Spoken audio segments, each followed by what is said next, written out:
GPSTR paper 2 subject maths and science model question paper 2022.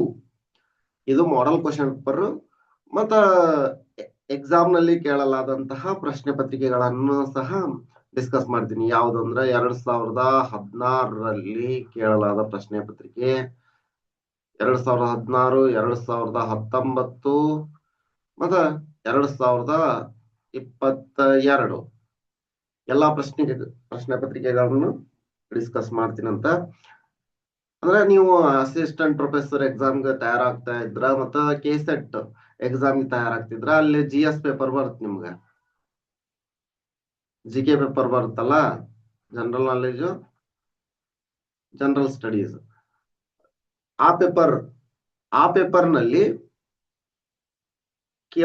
ಕೇಳಬಹುದಾದಂತಹ ಪ್ರಶ್ನೆಗಳು ನಿಮ್ಗೆ ಇಲ್ಲೇ ಸಿಗ್ತಾವ. ಈ ತರಹದ ಪ್ರಶ್ನೆಗಳನ್ನ ಅಲ್ಲಿ ಕೇಳ್ತಾರೆ. ಇಲ್ಲಿ ಸೈನ್ಸ್ ಐತಿ, ಮ್ಯಾಥ್ಸ್ ಐತಿ, ಅಲ್ಲಿನ ಸೈನ್ಸ್ ಮ್ಯಾಥ್ಸ್ ಗೆ ಸಂಬಂಧಪಟ್ಟಂತಹ, ರೀಸನಿಂಗ್ ಗೆ ಸಂಬಂಧಪಟ್ಟಂತಹ, ಲಾಜಿಕಲ್ ಥಿಂಕಿಂಗ್ ಗೆ ಸಂಬಂಧಪಟ್ಟಂತಹ ಕ್ವಶನ್ ಗಳನ್ನ ಕೇಳಿರ್ತಾರೆ.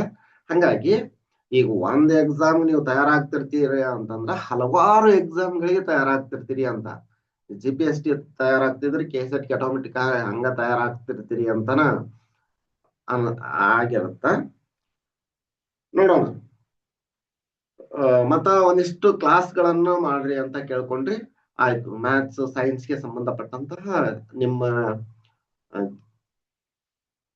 GPT ಪರೀಕ್ಷೆಗೆ ಉಪಯುಕ್ತವಾಗುವಂತಹ ಒಂದಿಷ್ಟು ಕ್ಲಾಸ್ಗಳನ್ನ ಸಹ ಮಾಡಲು ಪ್ರಯತ್ನ ಮಾಡ್ತೀನಿ ಅಂತ. ಮತ್ತೆ ಕೆಸೆಟ್ ಕ್ಲಾಸ್ ಸ್ಟಾರ್ಟ್ ಮಾಡ್ರಿ ಅಂತಾನು ಕೇಳಿದ್ರಿ. ಕೆಸೆಟ್ ಕ್ಲಾಸ್ಗಳು ಅತಿ ಬೇಗ ಸ್ಟಾರ್ಟ್ ಮಾಡುತ್ತೆ, ಅದನ್ನ ಸ್ಟಾರ್ಟ್ ಮಾಡುತ್ತೆ. Okay, let us start. ನೋಡ್ರಿ, paper 2 maths and science model question paper booklet. ಇದು model question paper booklet.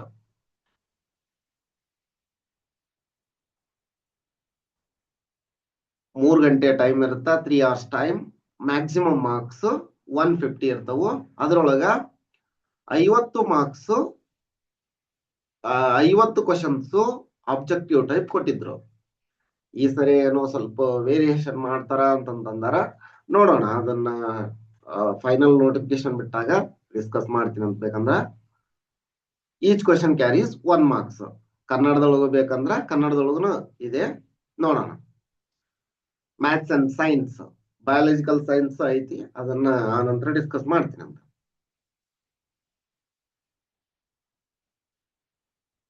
Question number 1.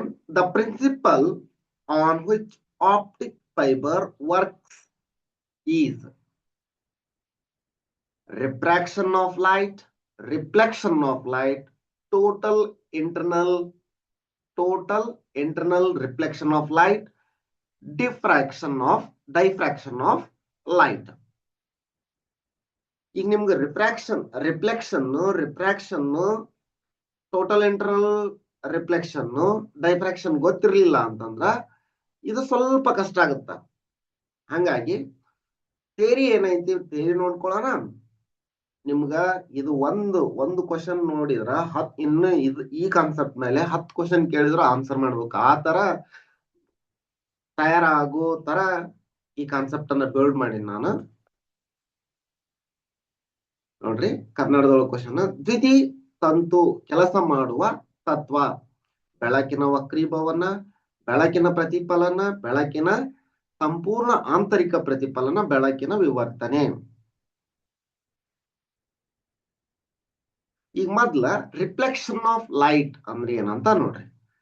ಬೆಳಕಿನ ಪ್ರತಿಫಲನ, ಜಸ್ಟ್ ಬೆಳಕಿನ ಪ್ರತಿಫಲನ ಅಂತಂದ್ರೆ ಇಲ್ಲಿ ಲೈಟ್ ಬಿತ್ತು, ಜಸ್ಟ್ ಈ ರೀತಿ ಪ್ರತಿಫಲನ ಆಗೋದು.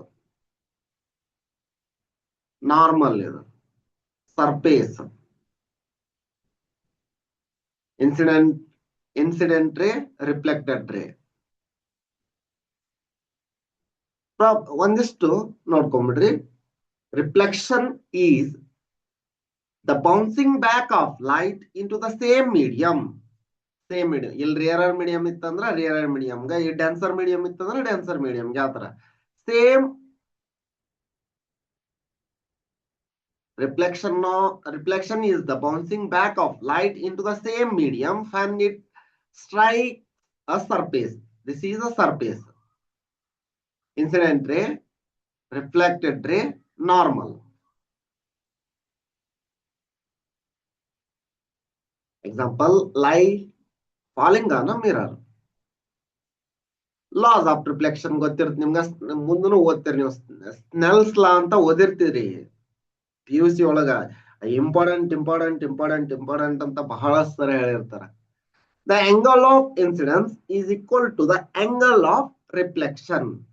Laws. The incident ray, reflected ray, and the normal all lie in the same plane. ನೋಡ್ರಿ, incident ray, reflected ray, and the normal all lie in the same surface. ಇದು ಸರ್ಫೇಸ್, ಎಲ್ಲವೂ ಒಂದೇ ಕಡೆ ಇದೆ ಅಲ್ವಾ? ಫಸ್ಟ್ ಲಾ ಸೆಕೆಂಡ್ ಲಾ ಎಷ್ಟು easy ಐತಿ. ಇದು ಗೊತ್ತಿರ್ಬೇಕು ಮೊದಲ ರಿಫ್ಲೆಕ್ಷನ್ ಬೇಕು ನಿಮ್ಗೆ. Next, refraction of light. ನೋಡ್ರಿ, ರಿಫ್ರಾಕ್ಷನ್ ಅಂತಂದ್ರ ದಿಸ್ ಇಸ್ ಸರ್ಫೇಸ್, ನಾರ್ಮಲ್ ಇದು. ಇನ್ಸಿಡೆಂಟ್ ರೇ ಬೆಂಡ್ ಆಗ್ಬೇಕು ಸ್ವಲ್ಪ, ಈ ತರ ನೋಡ್ರಿ ಬೆಂಡ್ ಆಗ್ತಾ ಇದೆ. ಇಲ್ಲಿ ಹಿಂಗ ಇಲ್ಲಿ ಬೆಂಡ್ ಆತಾ, ಈಗ ಅದು ಹಿಂಗ ಹೋಗಿತ್ತಂದ್ರೆ ಹಿಂಗ ಹೋಗ್ಬೇಕಾಗಿತ್ತು. ಈಗ ಬೆಂಡ್ ಆತಿಲ್ಲ. Refraction is the bending of light when it passes from one transparent medium to another due to change in its speed. ಇಲ್ಲ, ಇದು ರೇರರ್ ಮೀಡಿಯಂ ಅಂತೀವಿ ನಾವು. ಗ್ಲಾಸ್ ಪ್ರಿಸಮ್ ತಗೊಂಡಿದ್ರೆ ಇದು ರೇರರ್ ಮೀಡಿಯಂ. ಡೆನ್ಸರ್ ಮೀಡಿಯಂ ಬಂದಾಗ ಬೆಂಡ್ ಆಗತ್ತ, ಬಾಗುತ್ತ.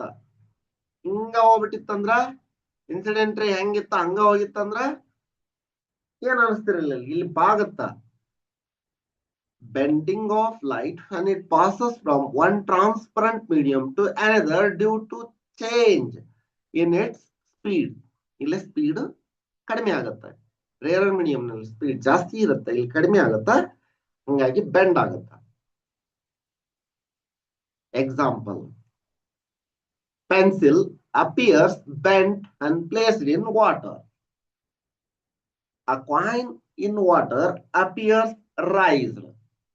ಇವೆಲ್ಲ refraction of light ಗೆ example. Lenses form images by refraction. Next, light bends towards the normal when it travels from rarer, ಈಗ ಹೇಳಿದ್ನಲ್ಲ, rarer medium to a denser medium and away from the normal and it travels from denser medium to rarer medium. ಇದನ್ನ ನಾವು ಈ ತರ ತಗೊಂಡಿದ್ವಿ ಅಂತಂದ್ರ, ಇದು ಏನಾದ್ರು ಇಲ್ಲೇ ಹಿಂಗ್ ಪಾಸ್ ಆಗ್ತಾ ಇತ್ತು ಅಂತಂದ್ರ ಈ ರೀತಿ ಬೆಂಡ್ ಆಗತ್ತೆ ಲೈಟ್.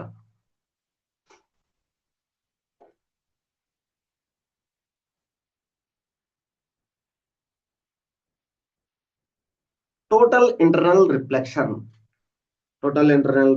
ಅಂದ್ರೆ ನೋಡ್ರಿ, total internal reflection is the complete reflection of light back into denser medium when it travels towards rarer medium. ನೋಡ್ರಿ, ರೇರರ್ ಮೀಡಿಯಂ, ನಾರ್ಮಲ್ ಹೋತಂದ್ರ ಈ ಸರ್ಫೇಸ್ ಈ ತರ ವಾಪಸ್ ಬರೋದು. Greater than 90 degree critical angle ಬಗ್ಗೆ ಸ್ವಲ್ಪ ಐಡಿಯಾ ಇರ್ಬೇಕಿಲ್ಲ. ನೋಡ್ರಿ, for total internal reflection to occur, light must travel from denser medium to rarer medium. This is a denser medium. Now, glass prism ತಗೊಂಡಿದ್ವಿ ಅಂದ್ರ, this is a glass prism ಆಗಿತ್ತು ಅಂದ್ರ ಇದು denser medium ಆಗಿರುತ್ತೆ.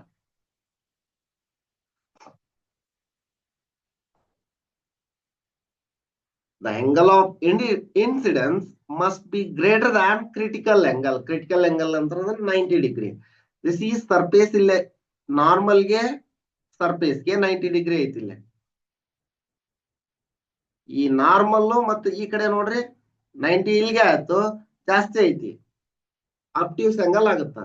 Greater than critical angle obtuse angle ಬರುತ್ತೆ ಇಲ್ಲಿ. Applications ನೋಡಿ, optical fibres critical angle ಎಲ್ಲಿ ಅಂದ್ರೆ ಟೋಟಲ್ ಇಂಟರ್ನಲ್ ರಿಫ್ಲೆಕ್ಷನ್ ಎಲ್ಲೆಲ್ಲಿ ಯೂಸ್ ಆಗುತ್ತಾ, ಆಪ್ಟಿಕಲ್ ಫೈಬರ್ಸ್ ನಲ್ಲಿ ಯೂಸ್ ಆಗುತ್ತಾ, ಮೆಡಿಕಲ್ ಎಂಡೋಸ್ಕೋಪ್ಸ್ ನಲ್ಲಿ ಯೂಸ್ ಆಗುತ್ತಾ, prisms in binoculars and periscopes, sparkling of diamonds ನಲ್ಲಿ ಟೋಟಲ್ ಇಂಟರ್ನಲ್ ರಿಫ್ಲೆಕ್ಷನ್ ಯೂಸ್ ಆಗುತ್ತಾ. ನಿಮಗ್ ಒಂದ್ ಕೇಳ್ಯಾರ optical fibers, total optical fiber ಇದನ್ನ ನೋಡ್ರಿ ಬಂದಿರೋದು ನಿಮ್ಗೆ ಇದೀಗ, ಹೌದಾ? ಸರಿ ಐತಿ ಇದು ಆನ್ಸರ್ ಅಂತ. ಈಗ ಡೈಫ್ರಾಕ್ಷನ್ ನೋಡ್ಬಿಡನ್ರಿ. ಹಂಗಂದ್ರೆ ಏನು ಅಂತ ಈ ಸರಿ ಮತ್ತೆ ಡೈಫ್ರಾಕ್ಷನ್ ಮೇಲೆ ಕೇಳ್ಬಿಡ್ತಾರ ಕ್ವಶನ್. ಹಂಗಾಗಿ diffraction is bending and spreading of light waves around the edges of an obstacle or through a narrow opening. Bending and spreading of light waves around edges of an obstacle or through a narrow opening. Diffraction is clearly observed when the size of the obstacle or opening is comparable to the wavelength of light. Okay. Example ಯಾವ್ದು ನೋಡೋದಂದ್ರ spreading of light through a narrow slit, bending of light around a small obstacles. ಈಗ ಹಂಗಂದ್ರ ಒಂದೇದಕ್ಕೆ answer ಏನಂದಂಗಾಯ್ತು,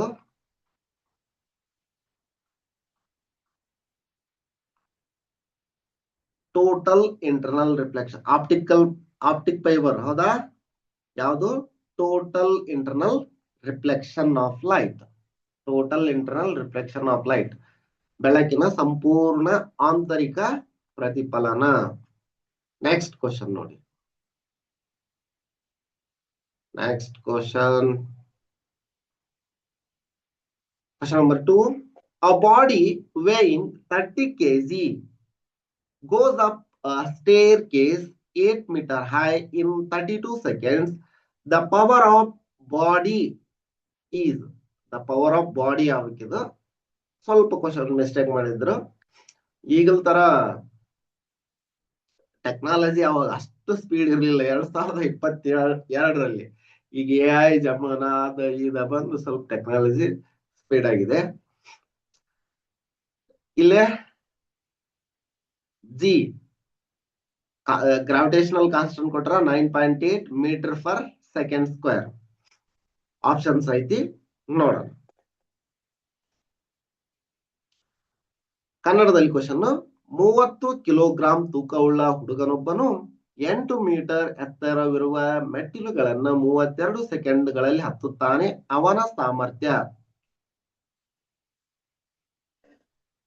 9.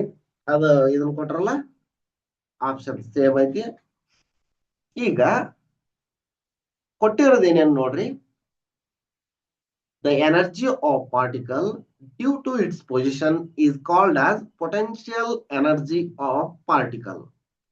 Potential energy PE ಗೊತ್ತಿರ್ಬೇಕು ನೀವು. Potential energy, kinetic energy.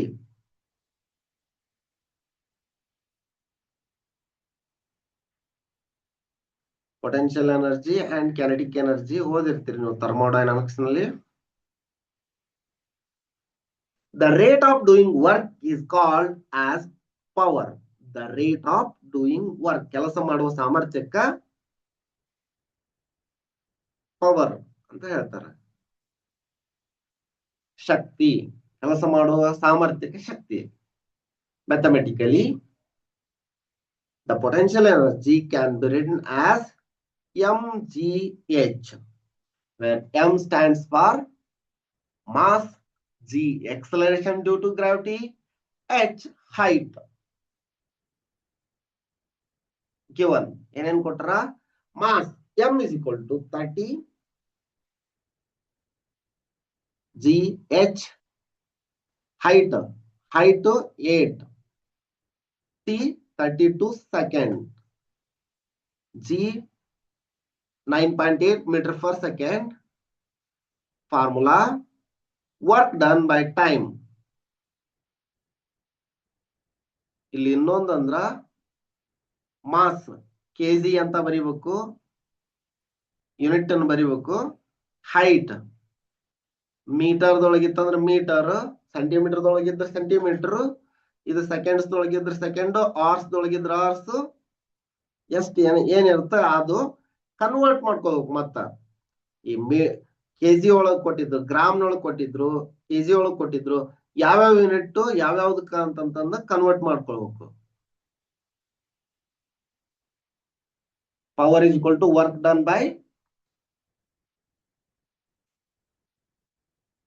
Done by time ನೋಡ್ಕೊಂಡ್ವ್ಯಾ work done against gravity W ಈಗ ನೋಡಿದ್ವಲ್ಲ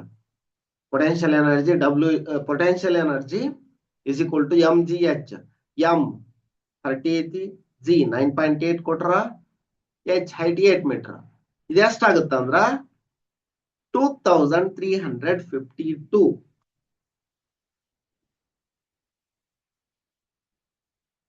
therefore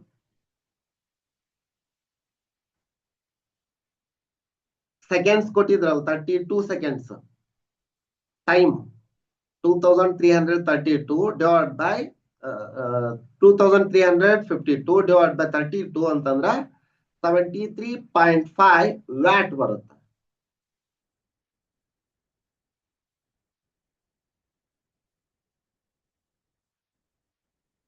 ಅಲ್ಲೇ ನೀವು ಇದ ಕ್ವಶನ್ ನಿಮ್ಗ ಇದ್ರೊಳಗೆ ಕೇಳಿದ್ರ ಆಪ್ಷನ್ ಕರೆಕ್ಟ್ ಆಗಿ ಬರಿಬೇಕು ಅಂದ್ರ ಯೂನಿಟ್ಸ್ ಕರೆಕ್ಟ್ ಆಗಿ ಬರಿಬೇಕು ಅನ್ನೋದಕ್ಕ ಹೇಳ್ತಾವ್ರ ಹಂಗಂದ್ರೆ ಅಷ್ಟು 73.5 ವ್ಯಾಟ್ ಈಸಿ ಇದೆ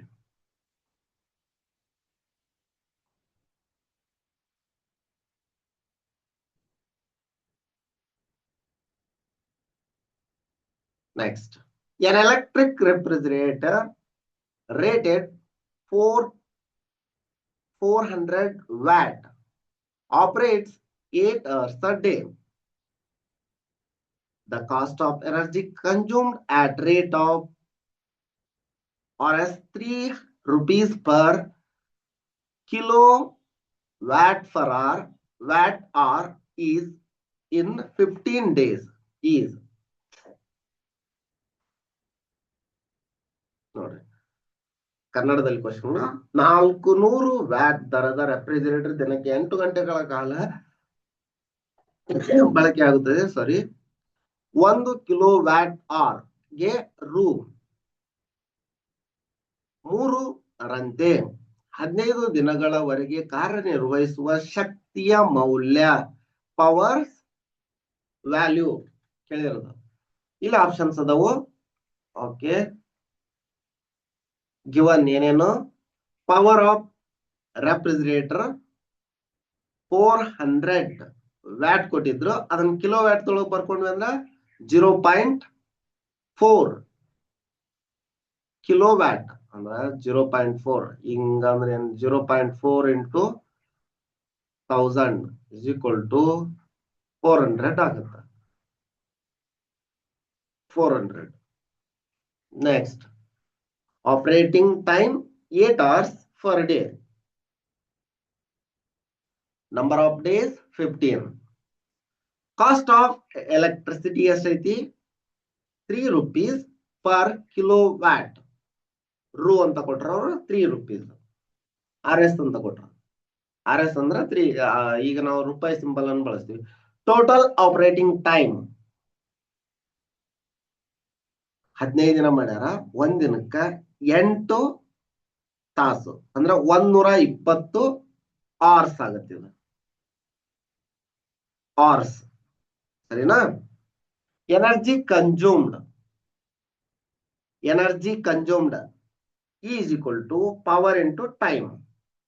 ಎನರ್ಜಿ ಕನ್ಸ್ಯೂಮ್ಡ್ ಅಂತಂದ್ರ ಪವರ್ ಎಷ್ಟೈತಿ, ಎಷ್ಟು ಟೈಮ್ ಒಳಗೆ ಮಾಡೈತಿ. ಇಲ್ಲಿ ನೋಡ್ರಿ, 0. ಪವರ್ ಆಫ್ ರೆಫ್ರಿಜರೇಟರ್ ಎಷ್ಟು, 0.4 into 120 hours, 48. Cost of energy is ನೋಡ್ರಿ 48 into 3. ಅವ್ರು ಏನ್ ಹೇಳಾರ, cost of electricity per kilowatt. Per ಕಿಲೋ ವ್ಯಾಟ್ಗೆ 1 kilowatt per hour, watt ಅವರ್ಗೆ ಎಷ್ಟು, 3 ರೂಪಾಯಿ ಐತಿ. ಹಾಗಾದ್ರೆ 48 ಕಿಲೋ ವ್ಯಾಟ್ ಅವರ್ಗೆ ಎಷ್ಟು ಅಂತ ಜಸ್ಟ್ ಕ್ರಾಸ್ ಮಲ್ಟಿಪ್ಲಿಕೇಶನ್ ಎಷ್ಟು ಬಂತು, rupees 144.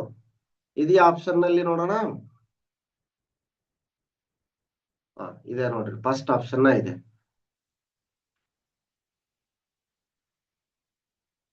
$144.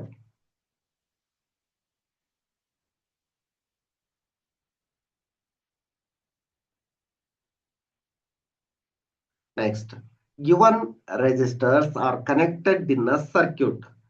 Resistors connected in a circuit given below, the equivalent resistance between A and C in the circuit is, ನೋಡ್ರಿ, A, C, B, D. ಈ ತರ ಕೊಟ್ರ. ಇಲ್ಲಿ ನೋಡ್ರಿ, ಇದು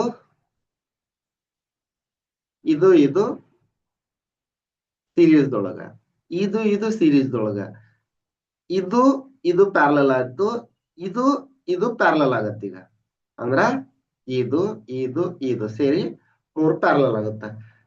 resistors in series, resistors in parallel formula ಗೊತ್ತಿರ್ಬೇಕು. ಇಲ್ಲಿ ಕೊಟ್ರ ಅವರು 10 Ohm, 20 Ohm, 3.75 Ohm, 2.75 Ohm ಈ ತರ. ನೋಡೋಣ ಏನೇನಾಗತ್ತ ಅಂತ. ಕನ್ನಡದೊಳಗು 5 ರೋಧಗಳನ್ನ ಒಂದು ಮಂಡಲದಲ್ಲಿ ಕೆಳಗೆ ಕೊಟ್ಟಿರುವಂತೆ ಜೋಡಿಸಲಾಗಿದೆ. ಮಂಡಲದಲ್ಲಿ ಎ ಮತ್ತು ಸಿ ಗಳ ನಡುವಿನ ಸಮಾನ ರೋಧವು ಎಷ್ಟಾಗಿರುತ್ತ, R1, R2, R3, R4. ಇಲ್ಲ ಇನ್ನೊಂದು ಕೊಟ್ರ. ಇದು ಕನ್ನಡದೊಳಗೆ ಸ್ವಲ್ಪ ಕ್ಲಾರಿಟಿ ಐತಿ ಚಿತ್ರ. ಇಲ್ಲಿ ಇಂಗ್ಲಿಷ್ ಕ್ವಶನ್ ಪೇಪರ್ ನಲ್ಲಿ ಅಷ್ಟು ಕ್ಲಾರಿಟಿ ಆಗಿಲ್ಲ ಅನ್ಸುತ್ತ. ಓಕೆ, ನೋಡೋಣ.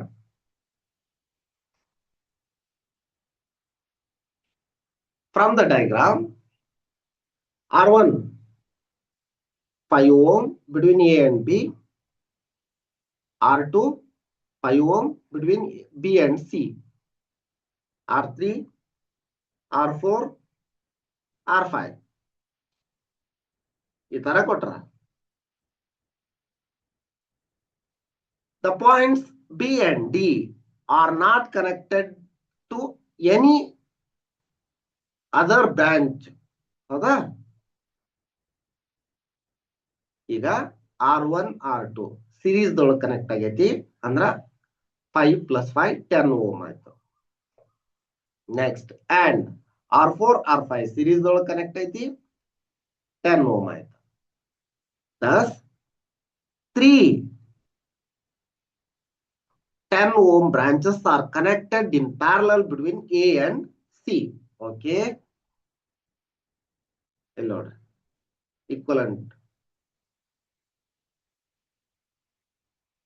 1/5, 1/10, 1/3. ಇದು ಒಂದು ಕನೆಕ್ಟ್ ಆಯ್ತು, ಅದು ಒಂದು ಕನೆಕ್ಟ್ ಆಯ್ತು, ಇಲ್ಲೊಂದು ಕನೆಕ್ಟ್ ಆಗಿತ್ತಲ್ಲ. ಅವರು ಒಂದ್ರೊಳಗೆ 1/5 ಅಂತ ಕೊಟ್ರ, 1/10 ಅಂತ ಕೊಟ್ರ. 3/10 ಅದನ್ನ ತಗೊಂಡ್ರ 3/10 ಆಗತ್ತ. ಹಿಂಗ್ ತಗೊಂಡ್ರ 4/10 ಆಗತ್ತ. ಅಷ್ಟೇ. 2.5 ಅಂದ್ರೆ ನಿಮ್ಗ ಲೆಕ್ಕ ಮಾಡಕ್ ಒಂದು ಕಾನ್ಸೆಪ್ಟ್ ಬಿಲ್ಡ್ ಆಗ್ಲಿ ಅಂತ. ನೀವು ಅದನ್ನ ಏನೋ 1/10 ತಗೊಂಡ್ರು ಅಲ್ಲಿ ಒಂದ್ರೊಳಗ ಅದು ಕ್ಲಾರಿಟಿ ಇಲ್ಲ ಅಂತ ನಾನು 1/5 ನ ತಗೊಂಡಿನಿ. ನಿಮ್ಗೆ ಈಸಿಯಾಗಿ ಅಂಡರ್ಸ್ಟ್ಯಾಂಡ್ ಆಗ್ಲಿ ಅಂತ ಅನ್ನೋ ಉದ್ದೇಶದಿಂದ. 2.5 ಐತಲ್ಲ, ಅದು ಆನ್ಸರ್ ಚೇಂಜ್ ಆಗತ್ತೆ ಸ್ವಲ್ಪ. 3 ಪಾಯಿಂಟ್ ಸಮಥಿಂಗ್ ಆಗತ್ತ. 3 ಪಾಯಿಂಟ್ ಸಮಥಿಂಗ್ 3/10 ಅಂತಂದ್ರ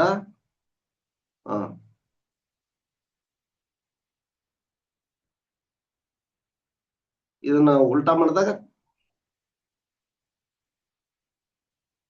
10/3 3 ಪಾಯಿಂಟ್ ಸಮಥಿಂಗ್ ಬರುತ್ತ. ಓಕೆ, ಈಗ ತಗೊಂಡಿರೋ ಪ್ರಕಾರ ಅದು ಕ್ಲಾರಿಟಿ ಇಲ್ಲ ಅನ್ನೋದಕ್ಕೆ ಈ ತರ ತಗೊಂಡಿರೋ ಪ್ರಕಾರ ಈ ಸಮ್ ಕರೆಕ್ಟ್ ಐತಿ. ಇಲ್ಲೇ ಇದೆಯಾ ಆನ್ಸರ್ ಇದೆಯಾ ನೋಡ್ಕೊರಿ. ಆನ್ಸರ್ ಇತ್ತಂದ್ರ ಇದು ಸರಿಯಾಗಿದೆ. 2 ಪಾಯಿಂಟ್ ಇದೆ 2.75 ಅಲ್ಲಿ ಎಷ್ಟು ಬಂದಿತ್ತು ನಮ್ದು answer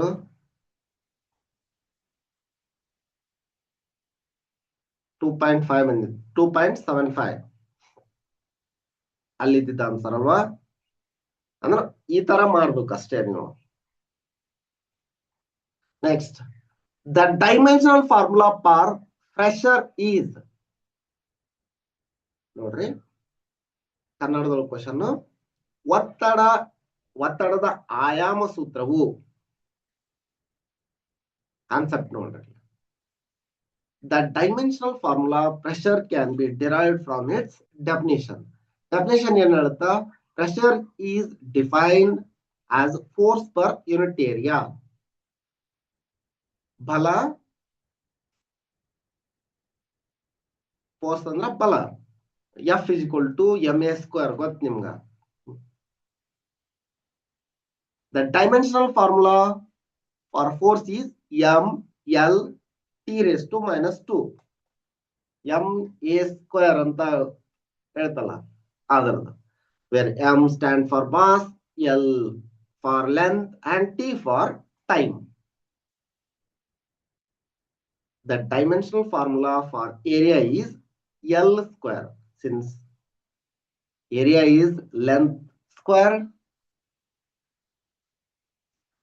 So dimensional formula for pressure is force by area. Pressure is force by area.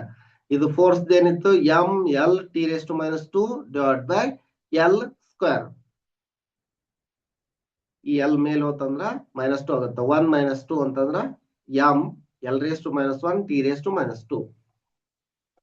Formula ಇದ ಫಾರ್ಮುಲಾ ಆಯ್ತು. ಇದು ಇದೆಯಾ ನೋಡ್ರಿ, m L⁻⁻1 T⁻² ಇದೆ ಇದ್ರೊಳಗ. ಇಲ್ಲ ನೋಡ್ರಿ, ಡೈಮೆನ್ಷನಲ್ ಫಾರ್ಮುಲಾ ಫಾರ್ ಪ್ರೆಷರ್. ಈ ತರ ಡೈಮೆನ್ಷನಲ್ ಫಾರ್ಮುಲಾಗಳನ್ನ ಕೇಳ್ತಾರ. ಹಂಗಾಗಿ ಒಂದ್ ಸ್ವಲ್ಪ ನೋಡ್ಕೊಳ್ರಿ, units and dimensional formulas.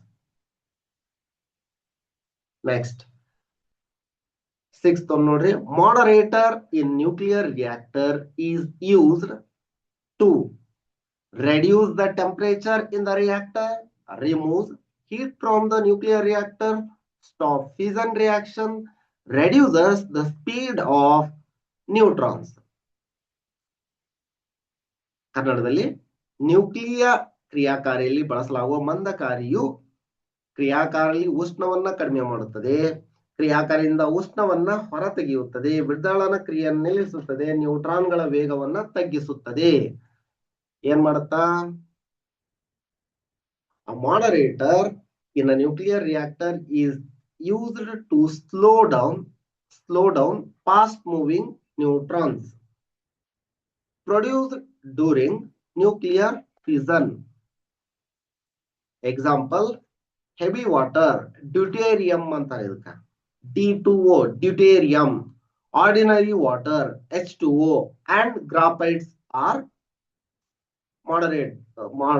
moderator ಆಗಿ ಯೂಸ್ ಮಾಡುವಂತವು. ಇಲ್ಲಿ ಏನಿದೆ?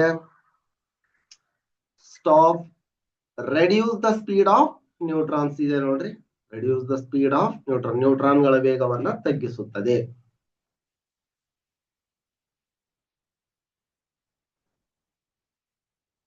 ಈ ಕ್ವಶನ್ ನೋಡ್ರಿ, in humans the range of audible sound, ಕೇಳಿಸಿಕೊಳ್ಳಬಹುದಾದಂತಹ ಶಬ್ದ, ಮಾನವರಲ್ಲಿ ಶ್ರವಣ ಶಬ್ದದ ಶ್ರೇಣಿಯು ಶ್ರವಣ ಕೇಳಿಸಿಕೊಳ್ಳಬಹುದಾದಂತಹ ಶಬ್ದ. 20 ಹರ್ಟ್ಸ್ ಟು 20,000 ಹರ್ಟ್ಸ್. 20 ಬಿಲೋ ಇತ್ತಂದ್ರ 20 ಹರ್ಟ್ಸ್ ಬಿಲೋ ಇತ್ತಂದ್ರ ಕೇಳಲ್ಲ. 20,000 ಹರ್ಟ್ಸ್ ಜಾಸ್ತಿ ಇತ್ತಂದ್ರ 20 ಕಿಲೋ ಹರ್ಟ್ಸ್ ಜಾಸ್ತಿ ಇತ್ತಂದ್ರ ಅವ್ರು 20,000 ಹರ್ಟ್ಸ್ ಜಾಸ್ತಿ ಇತ್ತಂದ್ರ ಆ ಶಬ್ದ ಕರ್ಕಶ ಶಬ್ದ ಆಗಿರುತ್ತ. ರೋಗಗಳು ಬರ್ತಾವ ಅದನ್ನ ಕೇಳಿಸ್ಕೊಂಡ್ರ. 20 hertz to 20,000 hertz. Next, the formula to find the number of images formed by two adjacent plane mirrors. ಏನೈತಿ 360 by theta plus 1, 360 by theta minus 1, 180 by theta plus 1, 180 by theta minus 1. ನೋಡೋಣ ಏನೇನಾಯ್ತು ಕನ್ನಡದಲ್ಲಿ. ಎರಡು ಪಾರ್ಶ್ವ ದರ್ಪಣಗಳಲ್ಲಿ ಉಂಟಾಗುವ ಪ್ರತಿಬಿಂಬಗಳ ಸಂಖ್ಯೆಯನ್ನ ಕಂಡುಹಿಡಿಯುವ ಸೂತ್ರ. ಓಕೆ ನೋಡ್ರಿ, when two plane mirrors are positioned, ಎರಡು ಪ್ಲೇನ್ ಮಿರರ್ ಗಳನ್ನ ಇಟ್ಟಾಗ at an angle to each other, multiple images are formed. ಬಹಳಷ್ಟು ಪ್ರತಿಬಿಂಬಗಳು ಫಾರ್ಮ್ ಆಗ್ತವೆ due to repeated reflections. The formula to determine the number of images formed by two adjacent plane mirrors is based on the angle between the mirrors. Okay, here is the formula to find the number of images formed. ಏನಂದ್ರ 360 divided by theta minus 1, where n is number of images formed. ಇಲ್ಲಿ ನೋಡ್ರಿ, ಇದನ್ನ ನೋಡ್ಕೊಳ್ರಿ, ಇದು floor function. Floor function ceiling function ಅಂತ ಓದ್ತೀರಿ. ಅವ್ರು ಇದ್ರ ಬಗ್ಗೆ ಏನು ಹೇಳಿಲ್ಲ, ಆದ್ರೂ ಇದನ್ನ ಯೂಸ್ ಮಾಡ್ತಾರಲ್ಲೇ. theta angle between the two mirrors in degrees. ನೋಡ್ರಿ, greatest integer less than or equal to the value. ಹಂಗಂದ್ರ ಫ್ಲೋರ್ ಫಂಕ್ಷನ್ ಅಂತಂದ್ರ GIF, greatest integer function. Greatest integer function. The greatest integer less than or equal to the value. Yeah, x ittu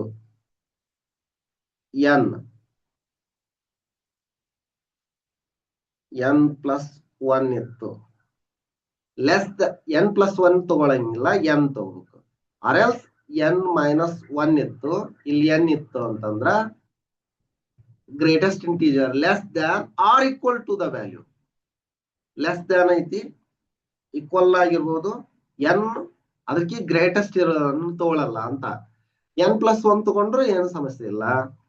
ನಿಮಗೆ ಒಂದು concept build ಆಗಲಿ ಅಂತ ಹಂಗೆ example ಕೊಡ್ತಾ ಇದ್ದೀನಿ.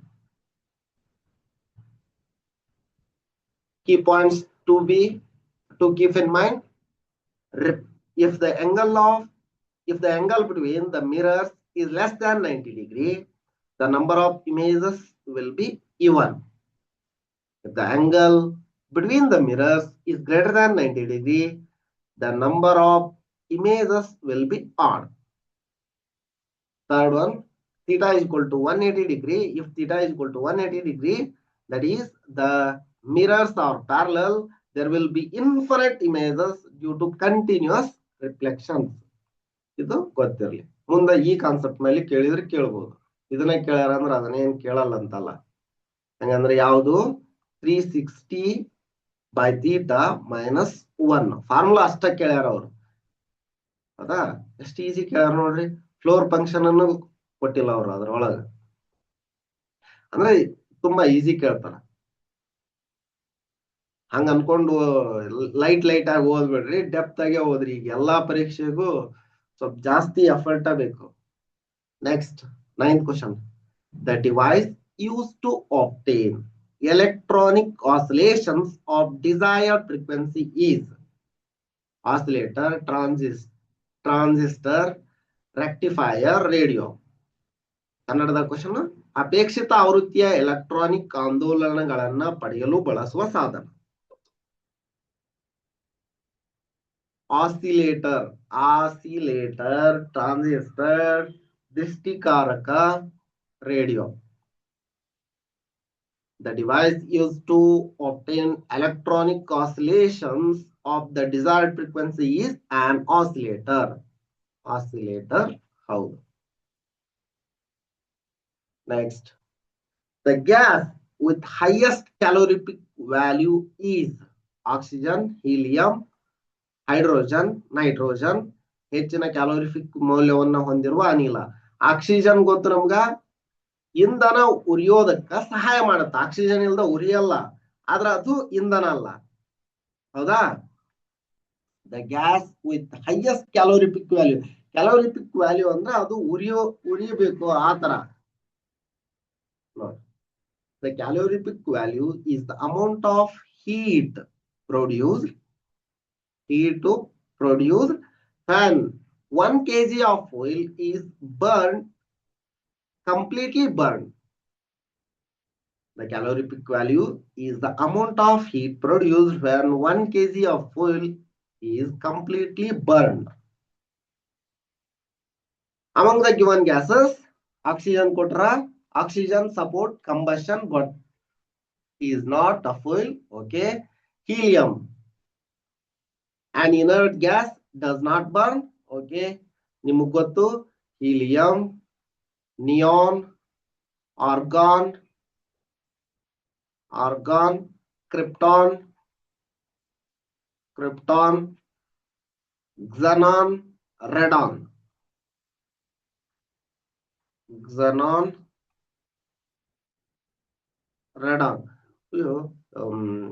ರಾಜಾನಿಲಗಳು ಅಂತ ಹೇಳ್ತಾರ. inert gases. Hydrogen, a highly combustible gas with the highest calorific value, about 120 to 142 mJ per kg. Nitrogen, an inert gas, under normal condition does not burn.